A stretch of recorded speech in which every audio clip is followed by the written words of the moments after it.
Kane, it's 1-0. We're down. 13th in the championship. The takeover happened as I said it would. People will be. Oh, when have we got Leeds?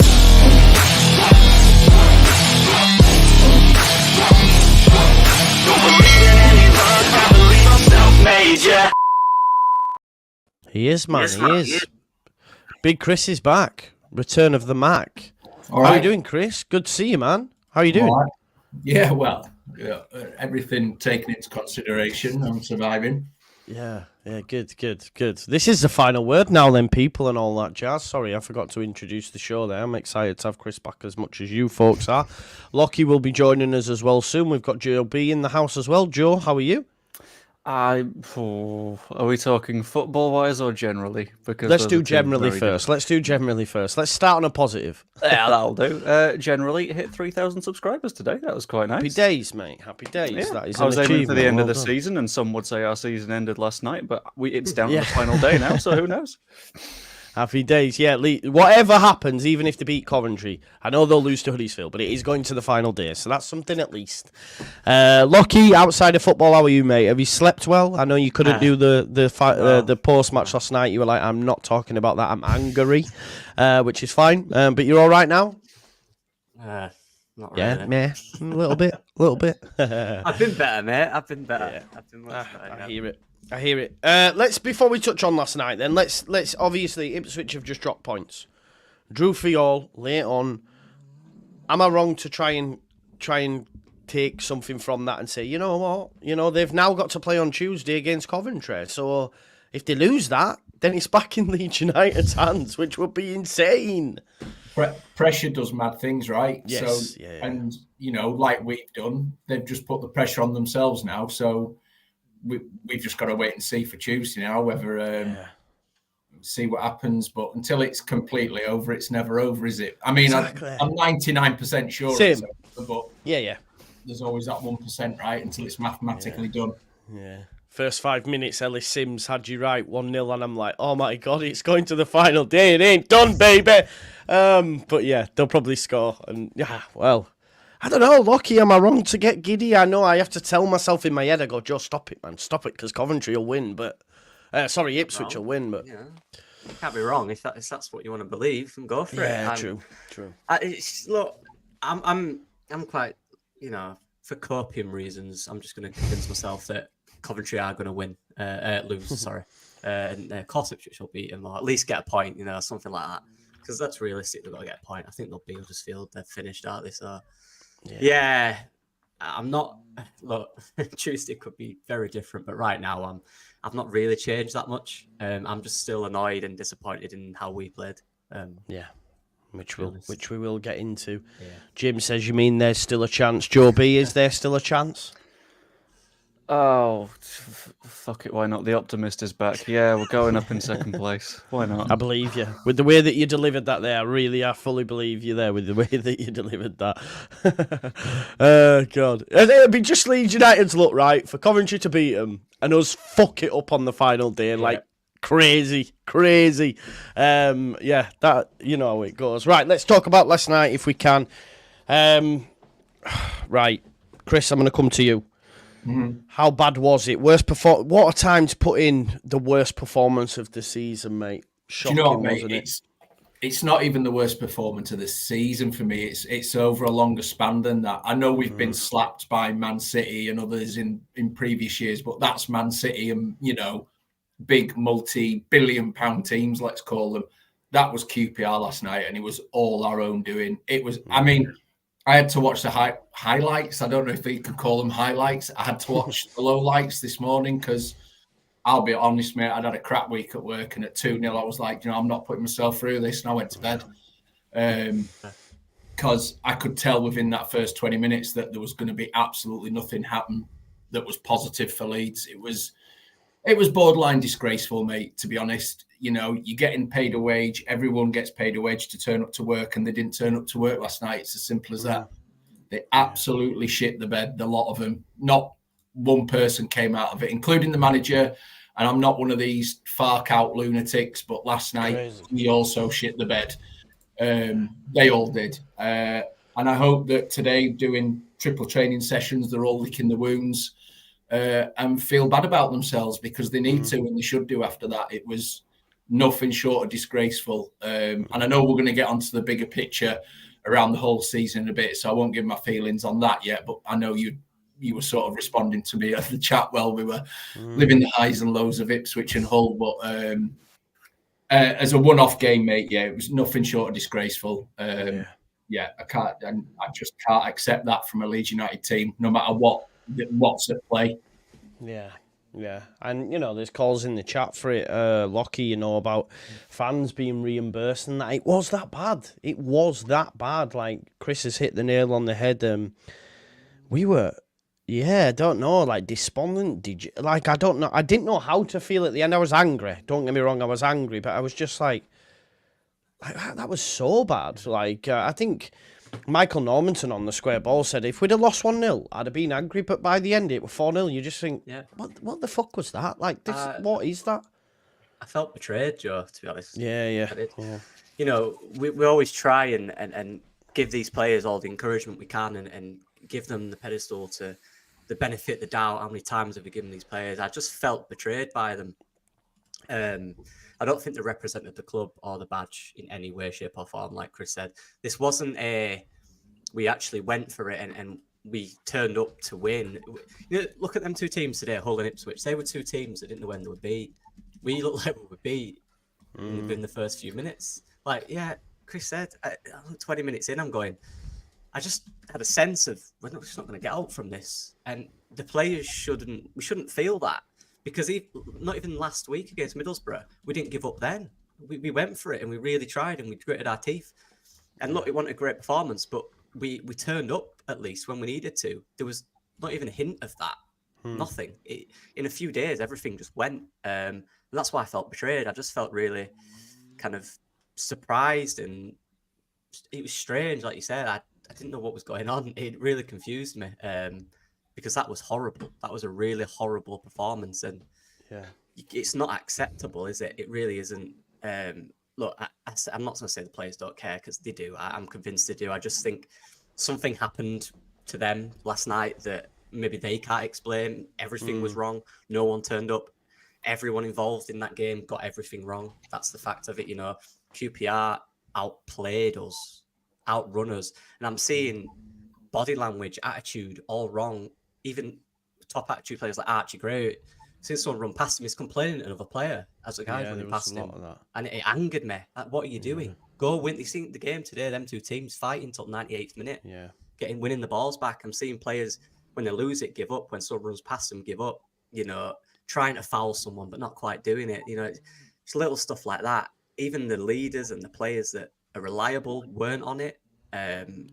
No one really grabbed the look at Hutchinson today. He did everything in his power to win that game for that team. We didn't have that, and we have the quality to do it. And that's the frustrating thing about yesterday. There was zero quality in our team. Everywhere, it's weird that everyone, apart from maybe Thurbo, everyone come off that pitch and should be absolutely distraught with what they put in, because the amount of fans, especially in a living crisis as well, cost of living crisis, they're paying all that money to get trains down to London and stuff like that. That's disgraceful. It's not acceptable. Look, I know I did a video. I had to delay it because I didn't know what to think. I couldn't sleep. It just really got to me last night. And it doesn't, me, Joe. I'm usually all right after a few hours. I'm like, we'll be fine. That really got to me. It really did. Look, I'll probably be fine in a few days. Once I've accepted playoffs, I'll be back and ready to back them. But I felt betrayed, mate. I felt betrayed. Yeah, it was. No, I agree with you, mate. You were right. And there seemed to be a lot of that, like in terms of, players arguing on the pitch. I remember seeing a tweet where Phil Hay had mentioned that Somerville and Piroe had words with each other while they were supposed to chase a through ball from Nonto, and it makes you think, are they really still friends after that penalty situation and all that sort of stuff? And I do think we missed part, but this isn't a day for that, because Piroe was god-awful, and we'll talk about the Piroe conundrum a little bit later on. But actually, no, Joe, you wanted to chat on Piroe, didn't you? We had a chat before we came, so I'll come straight over to you. Let's chat about just your thoughts, and then we can move on to Piroe. Yeah, general thoughts are when that fourth goal went in, for the first time that I think it's ever happened, I laughed at a goal that went in against Leeds United because I was in a position of, if I don't laugh at this, it's not going to be a fun place to be, because at this point we're not going to pull it back anyway. It's comical.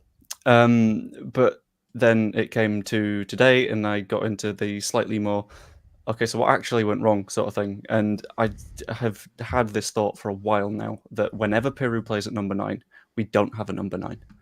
So I had a bit of a look into his recent shots and what he's been doing in the past few weeks and months, and I compared it to the shots taken by Bamford and by Joseph. So I'm just going to do a very, very quick screen share, and I hope that it actually works, because last time I tried this, it didn't. Let me know if that works. Cracking.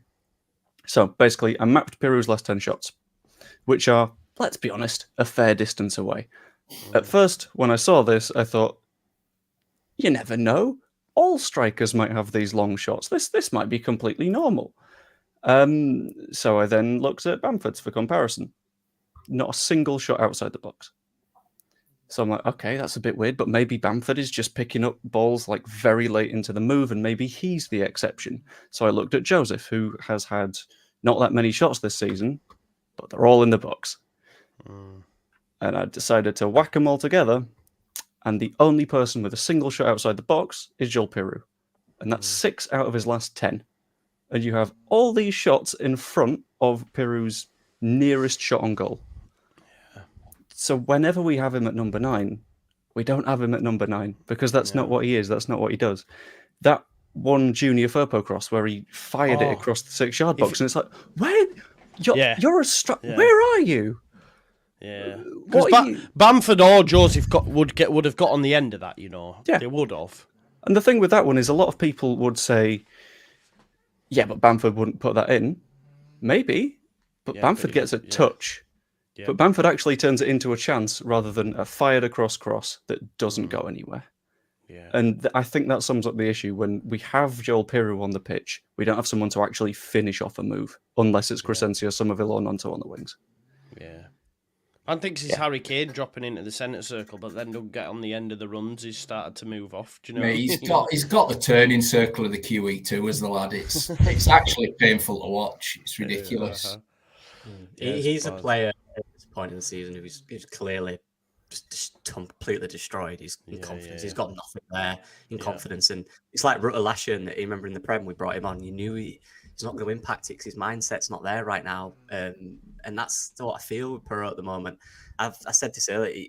He needs to. His season needs to really end so he can go out of summer and just really focus on how to improve as a player and how to be part of this, because we paid a lot of money for him, and look, he scored a lot of goals in this league. So it's about him now trying to figure out his play and how he can best fit. And that a lot of that is down to the manager, but a lot of that is down to the person and doing personal 1v1 work to improve yourself, because he has to.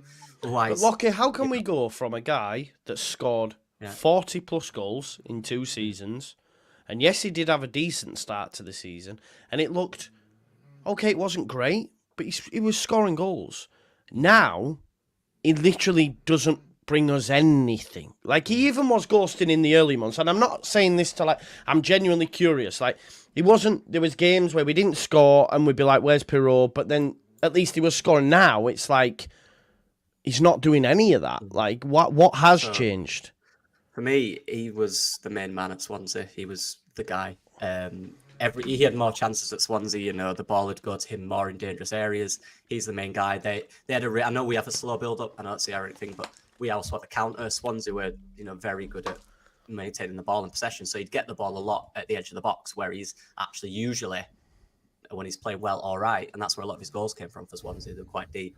But he's not that at Leeds. He's another player surrounded by quick, aggressive, small players who go forward quickly and go forward with pace. And he's not that type of person. He's not that type of player.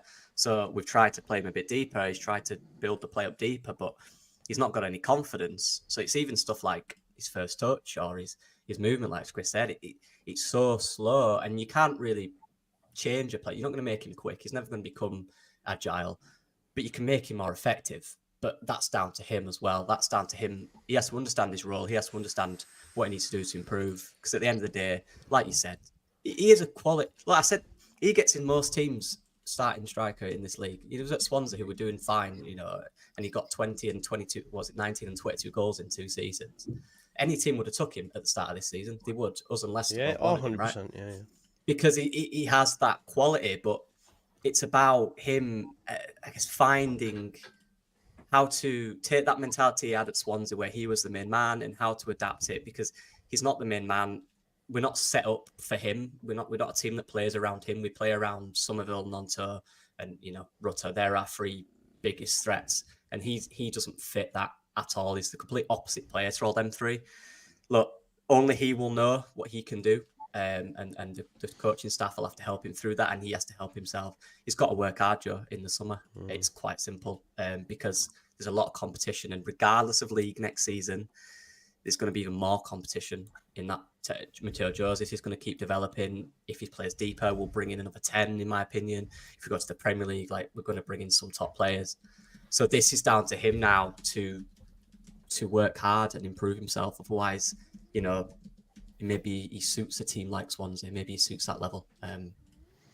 Yeah. I think what really frustrated me. Thanks for answering that.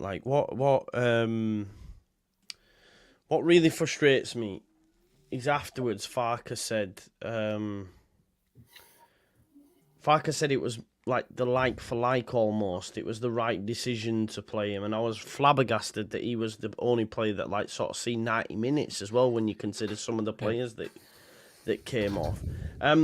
Chris, if Bamford's not ready next Saturday, which I think he might be, but if he's not, he's got to drop him, surely, hasn't he? It's got, mate. I've been screaming for Joseph for the longest time. The lad went out and scored 2 against Chelsea, and then I think gets 6 minutes the game after that. It's baffling me. He clearly knows where the goal is, and we need a number 9. And I agree, as much as it pains me to say, if Bamford's fit, he needs to be starting. And if it's not going well for Bamford in that game, then Joseph comes on, but earlier than 85 minutes. But Piroe is offering nothing, and I hope we're right, and he can go away in the summer and reinvigorate himself and work hard to fit into how this team plays. But at the minute, if it's not Bamford, it's got to be Mateo Joseph. He's scored a few goals. He's a grafter. He does it. He's relentless with his pressing. And he's everything we need in the number 9 if Bamford's not there. And he is the closest to Bamford without a doubt. So that decision baffles me. And Farke saying that Piroe is the natural replacement it just sounds to me like he's covering his own arse a little bit there.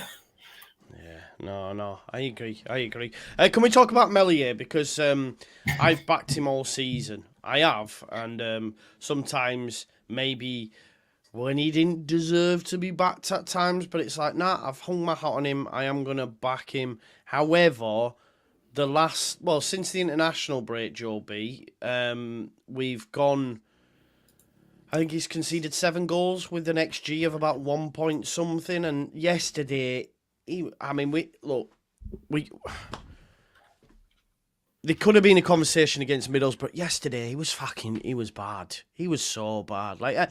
I was like, they're probably going to score from a corner, and then boom, his goalkeeping for that corner is brutal. I thought it was absolutely shocking yesterday. And am I right to have backed him, or does he need replacing? What we're doing? Go on, mate. Go on, Joe. Sorry. I'm still in the spot of, if you're looking at a goalkeeper as a problem after you've conceded 8 goals in 2 matches, you're probably looking in the wrong place. Because everyone in front of them has to have conceded the chances for that. So that corner that you're talking about, fair enough, he should have done better, but at the same time, how the fuck's he got a free header? But do you not think he should have saved it, though? Yeah, probably. But at the same time, the amount of opportunities that were conceded, it looks like Meslier is sort of back in that sort of late era Premier League mode, if that makes sense, where he's sort of starting to trust the line in front of him a little bit less and his confidence is slipping. And where you can get players that are outfield and say that they're a confidence player and everyone just sort of rolls with it and says, okay, so they'll get back into form at some point soon. When you say it about a keeper, everyone goes, okay, sack him immediately, which I understand because it's one of the more important players on the pitch, and you sort of need them performing at their best. But it's understandable that you have that sort of drop in form, I think. Yeah, if that makes sense. I don't know. Chris, do you agree with Joe? I want him gone, mate. And this isn't a reaction to last night. I've wanted him gone since pretty much we went up into the Premier League. I get, I agree. He's still young now as well, and he's got a lot of experience for a young keeper, and I understand all that. But there's things about Meslier that just rattle me. The very first minute last night, the ball's coming back to him. He could have just taken it on the edge of his box, but he flapped and kicked it into touch. And I realised just be safe. But instantly it sets that mindset of, it's fucking panic mode. And I think there's too much of that in him. Don't get me started on him rolling his studs over the ball all the time when we're mucking about at the back with it. I know that's not him. That's direction from the coaching staff. But every time he puts his studs on the ball, I'm like, here we go. Here we go. He's going to ping it to one of their players or something. It just rattles me. But I understand he's under direction from the coaching staff there. But if we want to progress as a team, and it's fair that I treat him like I've treated others, like Coops and Aylin and whoever else, that if we want to evolve as a team, regardless of what league we're in next season, we need better. And the very least he needs is competition. And I don't think he's got that at the minute. No. I don't think Tyson's big enough to be a top keeper. And Darlow's hardly set the world alight anytime he's come in. So the very least he needs is some experience, good quality around him. But for me, it's harsh to say I don't want to see him next season for Leeds, but I want to see better than him. So if he can come back better, great, but I don't see it happening. Yeah. Look, he was bad yesterday, wasn't he? Really bad. Yeah, he was. Everyone was, but he stood out, definitely. Like, I'm not going to deny that he did. And Chris made the point there about having a backup and experience. We brought Darlow in, and it doesn't seem like he's anywhere near the level. And that's just an observation based on the lack of minutes when Meslier has had bad. Look, it's tough to bring your keeper out as a manager because that's it's a goalkeeper. You don't want to take a keeper out, but if a player's not performing, they tend to come out. That's the point of having other players in other positions. But just like Meslier, I think that's been a problem recently all over the pitch. To be honest, I look at players who are playing without confidence, playing injured, playing tired, and there's not really depth in quality there for me. Again, I'm looking at Ipswich today. They brought in 2 strikers in January when they needed them, and now they've got 3 fit strikers who can all score goals in this league. Hull brought in Carvalho. Look, I know we couldn't have brought Carvalho in. He wanted to play. We couldn't have guaranteed that. Fair enough. But I'm looking at Sarmiento as well. I'm looking at even players like Pritchard, who went from Sunderland, who was playing well at Sunderland, and then fell out and didn't play. Every time I watched him was just that experienced 10 that could really change a game for a team. Just little players like that who would have helped right now when these young lads are all struggling confidence-wise to come in and be a different option. I'm looking at the subs he's bringing on and what impact have those guys had this season. Now's not the time that they're going to have that impact. Look, they came on and ran and tried, and I respect that, I do, but when Ipswich are bringing Sarmiento and Kiefer Moore on, that's what I'm saying. I'm thinking... Go on, mate. I'm just thinking what happened. In January, I thought we had a decent window in terms of we brought Conor Robertson at the time. We needed that, but then Archie Gray was fine and he didn't really get the game time, and now he's injured. Good experience to have, but we were too good at that time. I think in January, that's when we started playing really well, and everyone was flying, especially Rutter. So now they're not at that level. And Dan James is injured. Pascal Strout's since been injured. We look quite weak in terms of depth. And I'm looking at who Southampton are bringing on, Leicester are bringing on, Ipswich bringing on. And when these young lads are struggling, there's no other real answer. The only real one on the bench who has experience is Cooper. And the rest, you've got young players like Mateo Joseph who could probably change a game. But apart from that, is there much game changers on the bench? I'm not sure there is. Sorry, you asked me about Meslier. He fits in that for me. It's such a strange thing with him because he started off bad, but then 3 months where we were good, he was good. He started to make saves. We'd have 1 or 2 shots against and he actually made them saves. but recently he's gone back to preset. It's very inconsistent, and it kind of affects the team, I think, at times. Keeper needs to be strong. Yeah. I think the thing as well, and you mentioned it there, Chris, I almost feel sorry.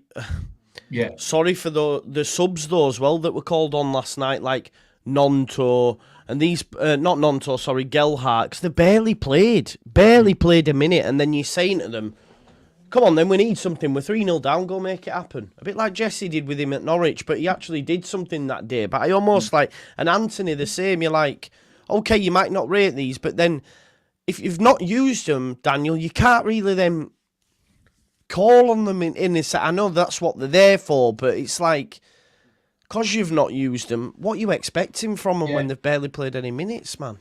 I agree, mate. And this is, I think, one of the manager's downfalls this season.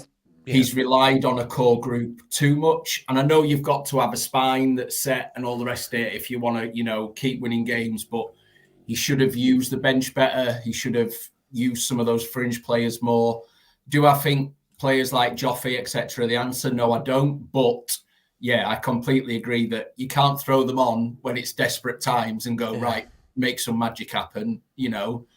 Geez, the players that have played week in, week out look absolutely lost. So what's someone gonna do that's had probably 5 minutes all season? It's a bit of a madness. Again, he's right to be criticised, is Farke, for certain things, and that's one of them. I don't think he's used the squad well enough this season. Whether that's because he doesn't trust them, and he needs, a bit more time and another transfer window or two to make the moves that he wants to make. We'll see over time, but it's sad to have a bench sat there when clearly he doesn't want to use probably 3/4 of them. And the subs that he's always made throughout the season have been the same subs pretty much. Yeah. No, exactly, and this is what Phil makes a point here, Joe. He says, what stood out to me there is both coaches made changes that affected the game. Both Hull subs scored, Ipswich subs swung momentum. Daniel Farke doesn't do that.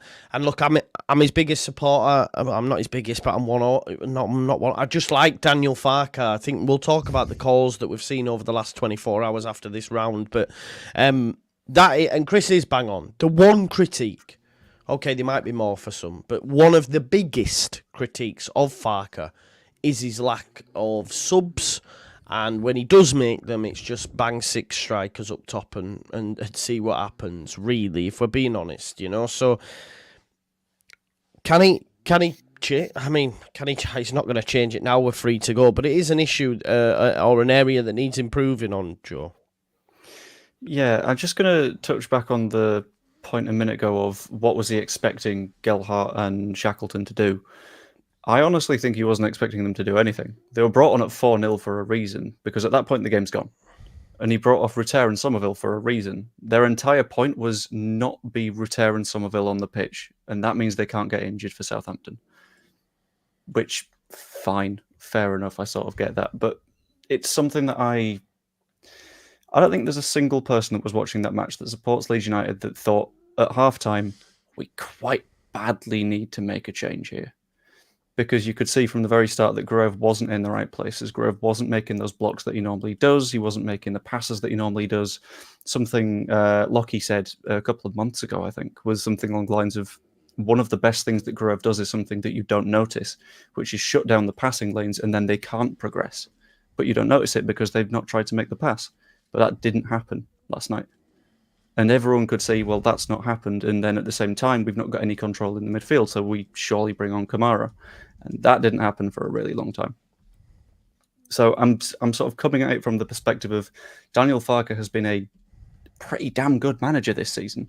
We're on our second highest ever points total as a club in a season, and we've still got a game to go, so we can match the highest ever. But the big gap is flexibility. It's not being able to change and adjust and make things better if they're a little bit broken. And that's something that a lot of managers are able to do, and Farke just doesn't really seem like he is. Although, based on yesterday alone, I know this is a problem that's much wider than yesterday. I think we also have to point out that 2 of those potential game-changing players, being Bamford and James, weren't even on the bench. so they couldn't have contributed in the slightest. And then even if they are starting, that removes the options of potentially Nonto or Piroe, who would have been on the bench, potentially able to come on. And then you don't have Piroe as that number 9 for a full 90 minutes, because we know that he doesn't do number 9 for a full 90 minutes. For some reason, he drops into midfield. Yeah. Substitutions are very clearly not very good for us this season, and I don't really know what more to say about it. Not great. It's great. No, it's not. It isn't great. Look, we don't want to... Listen, we've done it. But what has really shocked... I say shocked. I shouldn't be shocked. But what really has... Well, I knew it was coming, actually. I knew it was coming, so it's not even a shock. But everyone wants to throw the baby out with the bathwater. They're all saying Farke's terrible. And you hit the nail on the head just a second. It's an amazing season. We got 90 points. In any other season, we go up, etc., etc. And like people in the chat will be saying, "No, but it means nothing if we don't go up," and all that jazz. I get that, but it's sort of like not Farke's fault that he's found himself in a time where Ipswich and Leicester have done as well as they are. It's like, what can you do? What more can he have done with? Well, I guess win more points, but in a normal season, he absolutely romps it. So, what have you made, Chris? I'll come to you. What have you made to some of the... I mean, there's been people out there who've actually drawn up their own little shortlists for who they want in the summer once he's sacked and stuff. And I'm like, he's not going anywhere. Do you think he will be sacked? No, Willie Ellis be like sacked. This is where I think, and we're fans, so we're emotional and, reactionary. We are. But this is where, and we were chatting earlier in the chat that, this is where sometimes, and once we've all taken a breath and chilled, you've got to take a step back and look at stuff like 6 weeks into this season, when it was an absolute cluster, there was players hopping off the ship everywhere. We started slowly. Everyone would have bitten their own arm off for playoffs at that point, without a doubt, because we looked like we were going nowhere. We've then hit 90 points with a game to go, which in any other season pretty much takes us up automatically. We've just run into a top 4 battle that is, has never been seen before in the Championship, where it's been so relentless. Southampton also got relegated with us, and they fell off before us, and they at one point run a 25-game unbeaten streak. That's how ruthless this league have been. And all these people calling for Farke's head now, I'm pretty sure would have been jumping up and down for joy when we were going 12 unbeaten at the start of this year and stuff like that. Yeah. Do you know what I mean? So sometimes we have got to take the emotional hat off and go, let's sit and look at the facts. Yes, there's areas that he can improve. Yes, there's areas where he should be criticised and has been criticised. But should he be sacked? Wow, that is why, even for me, who can be the ultimate. That's a wild take for me. And who do you bring in where they've got to start again, get their own players in, yada, yada, yada, yada, yada, yada, and then all of a sudden we expect to go up next season. It makes next season tougher if you're starting with a new manager again for me. So I think I understand the emotion and the reactions, but I think people sometimes just need to step backwards and out of the moment we're in and look at the bigger picture. And it isn't as bad as it probably feels to a lot of people right now.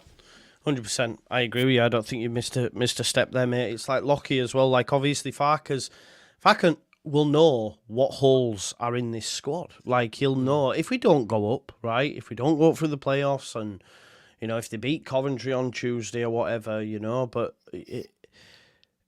he'll know what's needed as well. And I think that, if I remember rightly, and I'm not saying I accept this, by the way, but I do remember the 49ers, Parag, maybe mentioning sort of like a 2-year plan or something like that way back at the start, 'cause people lost their heads at the time. I don't think they wanted it to be a 2-year plan, but they understood it could be because of all the upheaval in the summer and stuff. So I do think, I agree with Chris, a lot of it comes from emotion, but to be saying he needs to be gone, man, it seems a bit... We've got 3 years, right, basically. Yeah, with the parachute. Yeah, exactly. Yeah. And that's when you need to start worrying. If we don't get up in first 3 seasons, then you need to shit the bed. But I think for now it's like, Bielsa didn't go up in his first season. Daniel Farke didn't go up in his first season and went and romped the league. So Look, I want us to go up this season, please. I do. But the way that, call it copium, call it whatever you will, but I can't stay in a negative mindset. I've got to try and move on to the next thing. And if we do get the playoffs, and if we don't go up, I'll just go, right, okay, dust yourself off. Now we'll be better, and we go again. And I think he would be the right man to do that, Lockyer. Yeah, there's one big anomaly this season, and that's Ipswich Town. You look at the teams that came down. Leicester, I believe, I believe they were the most expensive squad ever to come down, right? Is that true? I believe it is. Probably. So they're top of the league. They'll win the league, and rightfully so. They should. They've had the squad. So then it's Southern Southampton. I believe our squad is slightly more higher worth than Southampton, so we should finish above them. And we are on 90 points. The problem is there's one team between us and Leicester, and that's the anomaly that is Ipswich that have done absolutely unbelievable. 90 points in, and look, I get it. It is frustrating. I imagine getting 90 points and not going up, but that's the anomaly. There is Ipswich. They're the ones that are between us and Leicester. You know, it's not like there's 3 other teams we're in the playoff mix. We're comfortably up there. It's just Ipswich have been absolutely unbelievable, and they are riding a wave that we've known and we've been through when we came up. You know, first we were in that position where suddenly you're so close to going all the way. And that happens in football when you get everything so right, which Ipswich have. Winning becomes a habit, and you love winning, and you get a real strong mentality for winning. And all of us that came down didn't have that. It was the opposite. You have the talent there, but you don't have the winning mentality of the players, right? That's what you need to bring in. And look at Southampton; they're struggling too. Yeah. You know, is their manager going to get sacked? It's interesting that the most 3 criticised managers this season are the ones that are in the top 4 basically all season. In Ipswich, who Maresca was going to get sacked a few weeks ago. Daniel Farke, now people want him sacked. And Martin's been getting loads of criticism saying he should be sacked. It's the 3 that came down, the 3 that are on 80-odd points that are getting criticised. It's not easy, especially when there's an Ipswich. If they weren't an Ipswich, we're top 3 and we're fighting for the top 2. Those 3, there. You know, so I get that, and it's the thing about a failure. Is it a failure? You can have a good season, it still be a failure. And I talk about experience there because, I told you the thing, Joe, I've been battered by football this season with work and unit. You know, we've had so much promise, but then fallen short, and it did feel like a failure. But actually, you create a lot of good moments, and you go on good runs, and you see some real good things from this team. But at the end of the day, you fail and you don't get the result. We wanted to win the league. We finished 3rd. We failed. Right, that's the end of it. We did. But it's not a total failure. Would it, if we got the chance, obviously I'm leaving, but if I'm still there, would we stick with the coaches? Of course we would, because we built something and we built a feel-good thing around the team. And that's so key. The mess we had in the summer, you've got to keep as much as we have now, because we went on an unbelievable run, right? The end was terrible. The last 4 or 5 games were rubbish. Right, but the middle part of it, when we actually had our full team, when we actually bought all the players, was unbelievable, and we can't forget that. We have a lot to learn at the end of the year, regardless of what happens. We have to learn. We have to get rid of players, and recruitment is so key in getting the right players. We need more physicality. We need people that can take a set piece or score one. People that can shoot from the edge of the box. We have none of that. We need depth. That's what we need. For me, look, I'm going to back the manager because that's who I am. You know, I like what I've seen from maybe 80% of this season. I think it's been unbelievable. The start and the end were terrible. I don't think we can deny that. No. But you can gain that and you can get that back. Big decisions to make in the summer for the board in terms of who to bring in, who to sell. But you've got to stick with the manager right now for me. I think it'd be crazy to end on this amount. Forget the points. The amount of games we've won this season and to sack the manager would be crazy for me personally. But like Chris, I understand the frustration. Like, look at that team that played the other day. You know, that's on the manager just like it is the players. Yeah. They have to get out of that. I want to see a reaction. I really do. I need to see a reaction. Even if we go up or not, whatever it is, I want to see a reaction in these last few games. I want to see us play for everything to give me hope for next season. Yeah, I agree with you, mate. However, Philip Allen just says blah, blah, bullshit, Fark out. Cool. I mean, that's just an excellent point, honestly. I loved it. I can't lie to you. Blah, blah. Before I come to you, Joe, there's just a few things I want to pick up on. Dotsy says, since we dropped Kamara and moved Gray to the midfield, we've given up 8 goals. We've given up 2 from open play in 2024. We need Kamara back and Gray to right back. And AT24 says no goals from midfield is a joke. That needs sorting in the summer. And this is the conundrum you have. And this is what I want to pass over to you, Joe, because everyone was crying for goals from midfield because they were drying up. Right, okay, get Gray in midfield. We do that. And like also has just been mentioned, we then come more porous at the back. So it's like we've given one thing up to gain another. Do you know what I mean? And we've not really gained them goals from midfield. But Farke did have to change something because we were becoming dry up top, if you like. We just weren't scoring. And he did try and change that. But in doing so, it's also left us open at the back. And again, I think this is what Lockie said. It comes down to depth and options. You know, we don't really have many. If we're being honest, and everyone says we're the best squad, or when they say, and I've said it myself, but when you actually look at some of the others, and Ipswich being one of them, they have, okay, their players might be as good as us, but they have a lot of options. I watched West Brom against Leicester. They have a lot of options that can change things. When I look at it, we've got Rutter as a 10. We've got Nontone and James on the right. Anthony doesn't use. And in midfield, we've got nothing, really. We've got nothing. We've got Kamara, Gruyev. A lot of that's due to the fact that Strauch's out, and that means Ampadu, because if Ampadu is in midfield and Strauch's at centre-back, then we have 4 options in midfield, and you can switch it round a bit. But due to injuries and that, we have, yeah, there has been issues there. Would you, Joe, would you advocate bringing Kamara in? Like, is it too late? Like, what do we do? Because I seen a point as well, sorry, just on the Kamara chat, mention about the young squad. I forget who it was online. I think he's one of the All-Stats and We guys. Sorry, mate, I forget, he's got James Milner as his profile. Anyway, that's irrelevant. But he mentioned, we've got such a young squad, and you have a player in Kamara who's played in a Europa League final for Rangers, who has experience in big game moments, and you're not using him at that time. You know, you've got young kids in there, and we needed a bit of experience and steel, and Kamara potentially could have give us that. I think it's a question of what you're looking for from the midfield at the time, because as you mentioned, we weren't really getting that many goals from the midfield at that point. We know that Archie Gray is someone that likes to roam forward, so on the face of it, it makes sense to say, okay, Archie, can you step in for Glenn? And then that little bit of rotation should give us a little bit more impetus going forwards, should keep people a little bit busy. Like in the Borough match, I remember that you were on a stream saying that someone had done a little bit of analysing things. It might have been Lockie, actually, in that having Gray on that side of midfield basically frees up Somerville a bit more, because Gray pulls a midfielder in a way that Kamara doesn't. I think Joe Donahue it was. Joe Donahue. Oh, okay, fair. Yeah. And the fact that we're able to do that against Borough, in theory, you could apply that to QPR, and then that didn't happen.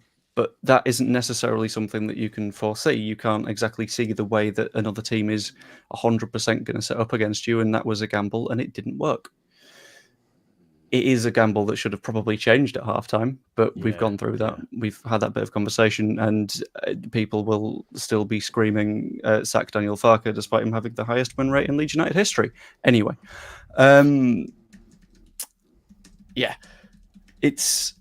it's a case of it's always going to be difficult, because whatever decision you make, if it goes wrong, you'll be told it's the wrong decision. And the people that are saying that we should have been playing Cresswell more, I mean, his attitude in training was apparently horrible. Are we supposed to be backing that? There were people that are saying, well, we should be starting Gelhardt, but then if Gelhardt doesn't do as well as Piroe, everyone says, well, why didn't you start Piroe then? It's a case of, out of all of these thousands and thousands of people online talking about Leeds United, there's one person who isn't online that gets to see every single minute of training and gets to see how the players play and ultimately what it means. And I trust him to make the decisions based on what he sees rather than what we see in 90 minutes, I think. Yeah. No, I think that's fair. Graham Barwick says, on the halftime subs, I listened to Radio Leeds commentary. John Newson actually said at halftime, I don't think he'll make any changes. He believes Farke will have said, you've got us into this mess, you've got us out of it. And he did say that at halftime. He said, on his post-match comments, he said to them, listen, you go out there and rectify it, if you like, put right the wrongs. But again, I think Joe B mentioned it. We've seen, like, with Bielsa in the past, and other managers do it. You could tell the system was all wrong. It needed to change before that. Even just saying to the lads, go and try and wrestle something back, because I think it was more of a structural issue than than personnel. For me, anyway. I don't know. Does anyone look? The thing about this is just yesterday. This is not for the whole season. This was just yesterday. It was weird for me because I just felt every single player couldn't make a 5-yard pass. Any of them, like just simple stuff like that, and you're thinking, oh God, he could change anything here. He could be thinking, I could change him. I could change him. I could change him. Is it going to do anything? Like none of them are playing well. Like, I'd like to see Kamara, but again, he's kind of thinking, Gruev's been decent this season. He has when he's been there, and he's kind of waiting for that guy to just turn up and say, "Come on, you've had your bad half now. Get out there and put out." Because if Gruev plays well, we have so much more control and we play better. So that's thinking. But yeah, I just thought everyone was just simple stuff, just simple passes were terrible, and it's giving the manager 12 decisions to make at half time, and I just think he thought, look. Yeah, like I think Pep said in an interview, I think it was last year, about the 11 I choose is 11 I choose and the 11 I trust, because they're the 11 I put out based on what I've seen at training. They're the 11 I think can get the result, and they live and die on that. That's why they are that's who they are. That's where they are because of those decisions they make, and they get them wrong at times, and they can admit that. They do get them wrong. They're not perfect. They get these decisions wrong. A lot of the time they get it right. The selections is right, and to surprise everyone, but sometimes they get it wrong. But it doesn't help when you put trust in these 11 players and none of them are performing at a level what you expect in a big game like this, where maybe the vibes have been really good at training after the win. Maybe everyone's been performing really well. Maybe Gruev's been really sharp. And then they just turn up and suddenly just turn into ghosts and it all goes wrong. You have a decision to make as a manager at that point. You can change it, or you can back the team you've picked and you trust. But either or, just for me yesterday, I genuinely don't think anything would have changed. I just think they were all a bit gone. I'd have, and I agree, mate. And that's why if I was changing stuff yesterday, I would have gone full Bielsa yesterday if I'd have been in Farke's position. And on 25 minutes, I'd have been ripping Piroe off the pitch, and I'd have actually changed formation. I'd have brought Kamara on, sat him and Gruev back next to each other, pushed Rutter further up and put Archie in behind him at 10, just to flip it round a little bit, because Archie would naturally play a little bit deeper and box to box it and go almost to 4-3-3, because we were just battered in midfield. The gaps were massive. And Gruev and Kamara have got that understanding. Then Archie can just roam around them. I'd have just gone something a bit different, because clearly after 15, 20 minutes, what we were trying to do was awful and not working, and all the players had turned up on it at 20%. So I'd have just flipped it up completely. Yeah, 100%. You don't know about that as well.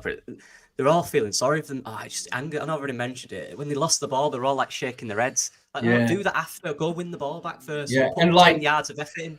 Nonto throwing himself on the ground all the time because he got his cheek stroked and little temper tantrums. I'm like, no, we've seen this before. And it was, back end of last season where all the heads fell off. And, roll your socks up, put your big boy pants on and crack on and go fix your mistake is what Leeds fans want to see. And it didn't happen yesterday. Yeah. Nonto did it. Somerville did it. I saw Archie Gray do it. Nonto did it from the first fucking minute, It was his petulant, back to his petulant self. I said it on the watch long. Stop being petulant. Get up. And he just continued to do it. And he had one of them games where you're just like, you're not giving us anything today except bitching and moaning, mate. So just get off the pitch. This is, Joe, where you need those players on the bench who can, you have that option, right? I know Dan James injured and we would have had him, and maybe that the change he'd have made. But they are young lads. They do that. I did it. I was horrible. I was probably much worse than them, to be honest, as a player. But you can't do that. Look at the situation you're in. Look at the kind of pressure you hold. You've got all these fans paying all that money to come watch you. They want to watch you play because you're really good at football. You know what I mean? And they all are. They're all really good. And like I said, players like Archie Gray, he didn't do it loads, but there were 1 or 2 times where he was moaning at the ref as the game's going on, and I'm just, as a guy's run past him, and I'm thinking, what are you doing, Archie? Yeah. That's not you, that. Yeah, so it just, it really irritated me. It really did. And I also think as well, that if the manager's not going to make the change, and I've seen on like the Man City documentaries, Pep tells the players, if you see something that needs fixing on the pitch, you're on it, fix it. Yeah. Why isn't Ampadu or one of the senior players making a decision on that pitch and changing something up and saying, right, we need to, for the next 10 minutes, let's go to this. Let's be solid. Yeah. Leave that 3 up there. Hopefully they might do something. They've all got the skill necessary to do it, to get us back in it. But for the next 10 minutes, let's do this. Let's make sure we pass right. Let's not make stupid mistakes. But it seems like everyone yesterday was just wanting to point fingers at someone else. Yep. And no one was taking control of it. And it was, again, pathetic. I remember the game at City, that famous game at Man City. I can't remember who came out and said it, but when we went down to 10, Bielsa didn't want us to sit really deep. He didn't want it. He didn't want us to do that, but we did. And the players kind of just did it. And I remember him coming out after him and being annoyed that they did it. And everyone's like, what? But that's it. Someone on that pitch, and I'm assuming it would have been someone like Dallas or someone like that, one of them real experienced players, said, we need to sit a bit deeper here, lads, and we'll get them on the counter. And we did it. Like, you don't want to go against your manager, but they are so set in their ways. Every one of them is the same. That's why they are where they are, right? That's why they're successful. But sometimes, you know, the players who have experienced as well, they know game state. They've played in these situations. So that's it. You're right. Someone needs to just say, right, just do this, and then we'll see what happens. And the manager will be quiet then, because if it's working, it's working. I agree. Yeah, there's no leadership. There wasn't yesterday. Sorry, there was no leadership. There's no one taking the game by the scruff of its neck, making decisions. There was none of it. I agree. And we definitely are lacking in that department, because Joe Rodon could give you the image of a leader, but sometimes he does a lot of moaning as well. Is he a bit of a Pontus, mate? Yes, He's a bit bro. of a yes. I think I was going to say that, but I thought, better not. But yeah, you're right. Yeah, so he can just be bitching and moaning. And listen, some footballers are moaners. Like Bruno Fernandes is a fecking moaner. Shouldn't be a captain, in my opinion. You know, and Man United fans will and Rodon, as good as he's been, he does give off them vibes. Whereas someone like Ampadu looks more cool, calm, collected. Right, this is what we need to do. But it is only Ampadu at the minute. That's it. Outside of that, there isn't really anyone, you know. And that's what even Farker mentioned it in the pre-match presser about Bamford, and he said about having that experience and telling them young lads behind him when to get up, when to stay calm. They didn't have that yesterday. You know, we had Piroe and Somerville bitching at each other. That's not what you need, especially when it starts to go wrong, because that then just gets worse. You need someone to say, come on now, let's regroup, kind of thing. Just to finish up, folks, there's genuinely all of a sudden all this massive worry about finances, because everyone's panicking and saying, look, folks, Leeds are fine. This £73 million gap thing is a fallacy. Like, Leeds, in our fine, of course we do owe it. We owe 190 million on transfers, but 70 odd million by July or whatever it is. Please factor in that Cini and Adams were both sold for a combined amount of 40 million. Look, if we're being realistic, if we don't go up, Somerville and Nonto will be sold. Nonto was paid for about $500,000, Somerville 1 million. You're looking at a massive, massive uptake.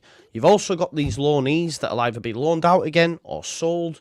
We're not in any problem. I seen someone said, oh, we're going to be all loans and that. We're not, man. We're going to be fine, man. They spent 7 million on Ampadu. They bought other players. They're going...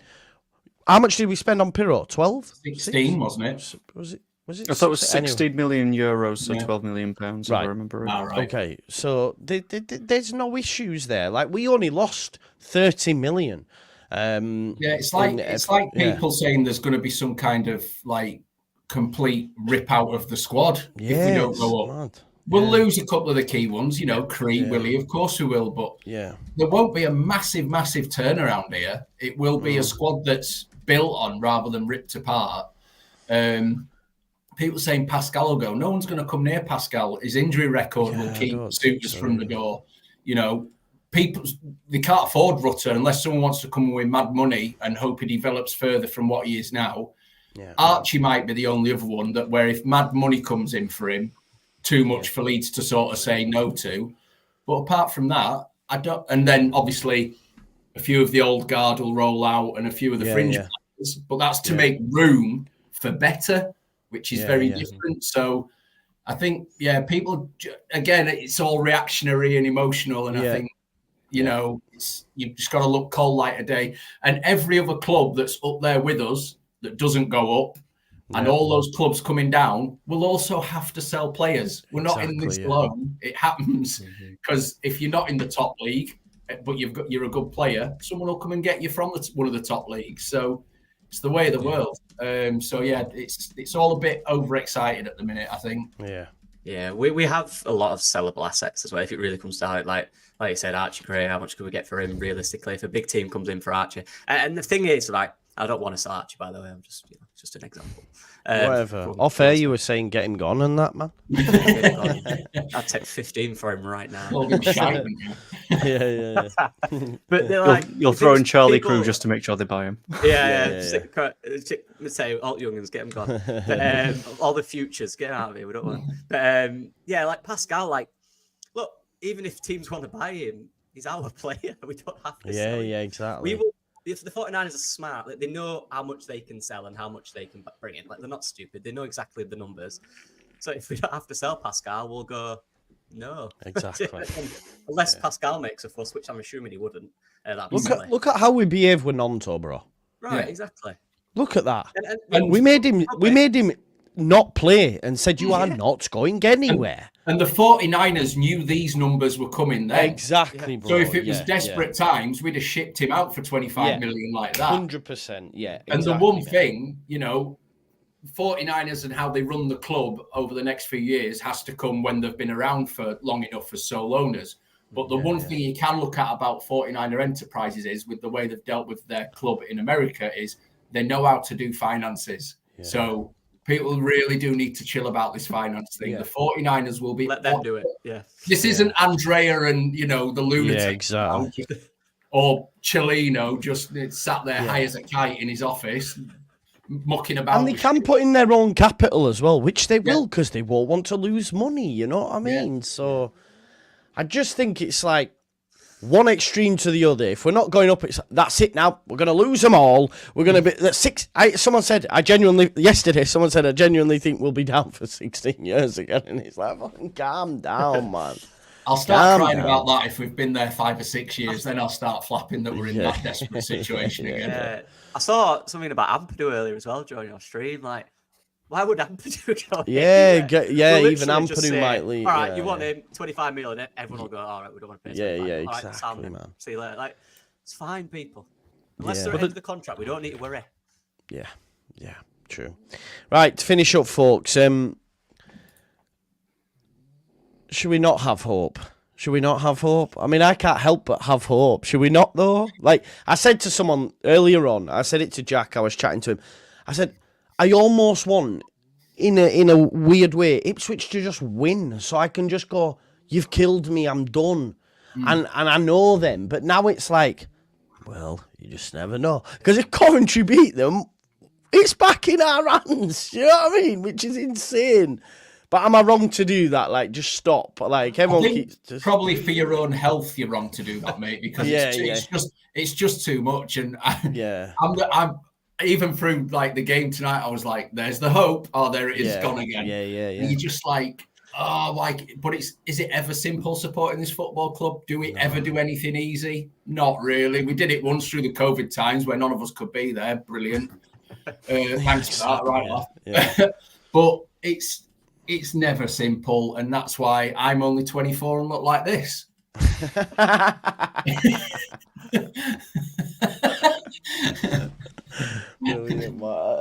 Lockie, I mean, I almost feel like we need a massive negative person on here so that they could like say the otherwise. But I feel like I've got 4 people that are all like, there might be a chance. Do you know? I'll throw some pessimism in right now. If we do finish in the playoffs, we're not going up. Yeah. In my opinion, we just shit the bed with the playoffs, don't we? Yeah. Again, too many wounds. Yeah. Honestly, mate, I've just got a feeling they'll get a point at Cov at least, and then they'll. Yeah, Huddersfield are done, aren't they? Like they're players. They will roll. They'll probably get lose bonuses on the final day from their chairman who hates us. Yeah, true. Yeah, I don't think it'll get there. I think we're finishing in the playoffs. What will happen then? Well, I don't want to think. I can't think. Anyone's guessing it. Who do you want? Norwich, West Brom, or Hull? Because Hull can still get there if West Brom get beat by Norwich. A few weeks ago, I really didn't want Cov to make it because I think Cov would just bully us again like they had done. They were my biggest threat. Honestly, they were, and they are not going to make it. No. Honestly, they're all decent sides. They've all got different things. Hull did good today. They can score a lot of goals, but I'm not that bothered. I'm not that bothered, to be honest. I just didn't want Coventry to be in there because when they get going, they're really good. Look, mate, we'll beat them or we won't. Quite. You know what I mean? It's what it is, isn't it? We'll It's get the who we deep get, we'll beat analysis 'em or that we you get won't. from Lockie. Yeah, we'll beat them or we Not- won't, mate. Norwich for me, I think we've got their number. Same, I do, yeah. I'm not bothered about Norwich. I'm not bothered about Hull even, probably more so than I am Norwich, in all honesty. But I think Southampton and West Brom worry me because I've only got one game against Southampton where they slapped us at St Mary's, so I need to see what we do against them at Ellen Road before I can say, now we're all right. Do you know what I mean? So, yeah. What about you, Joe? Should we have hope? I mean, imagine though. Listen, I can't see. I'm doing it again. Imagine if Coventry do beat them. I'm doing it. I'll just shut up for a bit. Go on, Joe. I think I said earlier on my stream that the reason that I always opt for the optimism is it's a lot more fun to be happy 6 days of the week and then you're a little bit upset on the 7th because you've lost 4-0 to QPR than be absolutely miserable throughout all 6 days of the week and then you've lost to QPR anyway, so you can't be happy for that one day. Yeah. So sod it, we're going up in second place. Why not? Yeah. It's more fun to think that. It would be great. It would be amazing. But yeah. See you all on Tuesday evening, lads. Well, I'll be here on the channel. It might be a turn off at half time if it's out of sight. It might be one of them ones, but we'll wait and see. They're the worst, where Joe just goes, all right, I've had enough of this. That'll do. Fuck it. Yeah. I'm gone. Hopefully that won't happen. Listen, they've got some good players. Hadji Wright, Ellis Sims, Shears in midfield. You just never know, do you? But I think it comes down to if Ipswich can hold the nerve at the end of the day. We didn't last night. It comes down to whether Ipswich can hold the nerve and deal with the pressure. Yeah, it's really big. Having not won that game and conceding in the 88th minute, McKennie was seen punching the dugout, weren't he? So it's like, oh no, like it is a big pressure. And Leif Davis went off with what looked like a hammy, I think, which could be a bit of an issue. So, yeah, who knows? The thing is, though, Joe, even if they don't get out of Cov, we've still got to win our last game against Southampton. Southampton look fucked, man. They've lost the game. Yeah, until they play us. Yeah, true. Oh, you'll turn up like Prime Barca at Ellen Road. You can guarantee it. Yeah, I can see it. There's history between Russell Martin and Farker, isn't there, as well? Yeah. So he'll wanna. But imagine that last-minute Archie Gray winner to take us up. That'd be elite. Do you know what? For myself, I don't even want it to be Archie. I want it to be Pat. I swear to God, I want it to be Pat. After the way I've written tonight, I want it to be Meslier. Last minute come up for a corner, and we score from a corner, and it's Meslier. Win 3-2, it'll be Meslier, Joel Piroe, and Pat. Yeah, imagine. Yeah. Oh, the Bamford hit. Well, this is one thing. We fucking missed Pat last night. We did miss Pat last 100%. night. Massively. He's the one we love to hate when he's playing, and he's the one we love to miss when he's not playing. Yeah, true. We need Pat. Yeah, exactly.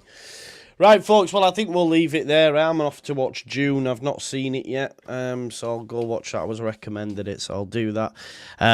If you lads haven't already, make sure you watch Baby Reindeer, because that is just fucking insane. Crazy, the founder, you know. Yeah. Mental. What a crazy woman. I almost wish I had a Martha that stalks me, to be honest. You know what I mean? I want my own Martha. Yeah, it's what you wish for, Joe. I know, right? Yeah. Stood outside it pissing down rain at bus stop like that. Nah, it's not. Yeah, I shouldn't laugh, but anyway, it's mad, that programme. Smash a like on the video. Do the 30k giveaway. It's in the chat. It's pinned. Make sure you check out Joe Blackburn. He's got some videos coming this week. Not least, I think Locks has turned up on the quiz. So we'll see how he gets on. Yeah. That's tomorrow morning. Yeah, tomorrow morning. Lockie, you did a review earlier on, I believe. Mm-hmm. There'll be videos from Monday on, yeah. Yeah, good. Chris, how's the goal swing? It's strong, mate, at the minute. Really strong. Good. Because apart from working, that's all I spend my life doing at the minute. So I'm glad it's strong because, But I will be back on All Leeds TV, I promise. Good man. I just needed some time away from it all, to be honest. And that's when things were going well. So imagine what I've been like the last 3-4 weeks. We need to send you back away again, mate. Send you back away. Yeah. We might do well. I'm off to play golf tomorrow. I'll be gone again. Good. Well, not good. Well, good for you. Yeah. Enjoy golf. It's nice. I'm just shit at it. Really shit at it. I don't mind playing in and around the greens, but I can't drive or putt. So I'm mint with a driver. I'm not gonna lie. Yeah. I ain't got the guns for it, unfortunately, mate. I ain't got the range, you know. Anyway, we'll leave it there. Thanks everyone. Smash a like, and we'll see. I'm having a day off tomorrow. I'll see you Monday. Peace out, folks. Bye bye.